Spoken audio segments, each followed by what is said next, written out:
Rabotai, we came to talk this morning about the severity of talking in Bet Knesset, talking in the synagogue. But specifically, I want to talk about a specific moment because the synagogue service is very long. Specifically on Shabbat, for example, the tefillah could last for 2.5 hours, 3 hours.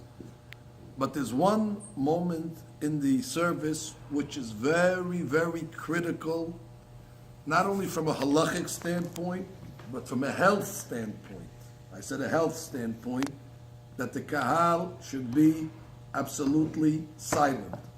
And I'll tell you, the halachic is what the Shulchan Aruch talks about, the isur, the restriction against talking during the Sefer Torah. Not only is it asur to talk during the Sefer Torah, but Shulchan Aruch says it's asur to talk even between the aliyot. I saw Rabbi Moshe Feinstein, alav shalom, when I prayed with him. In between aliyot, he would open up a Mishnah, and he would read the Mishnayot very quickly, and the second they would start the reading again, he would close the Mishnah and go back to the Chumash and follow inside. That means whether you're a Moshe Feinstein or you're a regular simple Moshe from the street, when the Sefer Torah is being read, the halakha says nobody has a right to do anything else but to listen to the Sefer Torah. That's the halakha. Everybody knows that. We had a big rabbi here in the synagogue once, if you remember the story, Rabbi Shlomo Busu. He's the grandson of Baba Sali. He was in this synagogue that we're talking in today. And he was the Baal Koreh. He was reading the parasha. He was the Baal Koreh also. In the middle of the reading, he heard a little murmuring. Even though Baruch Hashem, our synagogue is considered a quiet shul, but sometimes people have to say something, they can't control themselves. So even that one little murmuring, he stopped. After the aliyah, he says, Rabotai, what I'm going to tell you now is a to'elet, is a benefit, and I have to tell it to you now because we can't continue because I heard murmuring during the Sefer Torah.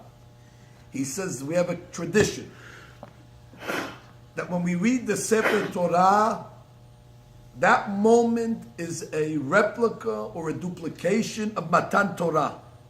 And he goes on to say, he says, the teva that the Torah is on is like Har Sinai. And the Sefer Torah itself is like the Luchot. And the one that's reading it, Kivyachol, it's like coming out of the voice of HaKadosh Baruch Hu. And he went through all the different details, how this moment of reading Sefer Torah is Ma'amad Har Sinai. And what does it say when God gave the Torah?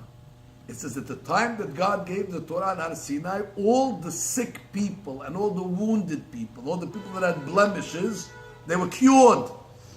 Just make a calculation. When we came out of Egypt, we were slaves for 210 years. Even though we came out of Egypt, but people had to be beaten up. People had to be missing limbs. People had to, Shalom, had problems with their eyes. People must have had internal issues. Just for the mere fact that they were slaves for 210 years, the people got to Har Sinai, they were all beaten up. And it says in Midrash that when they came to Har Sinai and they started to give the Torah, all the wounded people, all the blind people got their eyesight back, all the deaf people got their hearing back, all the people that had diseases, they were cured. So Rabbi Busu said, we have a tradition that every time we read Sefer Torah and there's decorum in the Sefer, it's a segula to cure all the people that are in the congregation. And therefore he said, who's going to be so selfish that you're going to talk during the Sefer Torah? Maybe somebody came for that moment in order to receive a refuah. And he went on to say, I have stories that are tried and tested of congregations that accepted upon themselves not to talk during the Sefer Torah from beginning to end. And they had in mind certain names.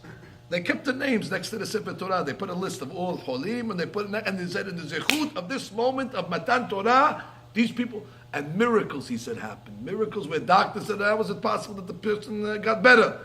And therefore he says, today Am Yisrael has a lot of Has v'Shalom sickness, more so than other times. We hope it shouldn't be that way.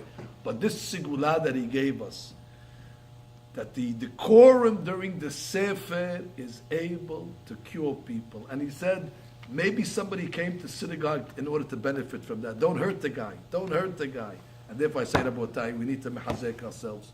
not only from the halakhic standpoint, but from the health standpoint, that keeping a proper decorum in the Bet Knesset can benefit us, not only refu'at nefesh, but refu'at guf as well.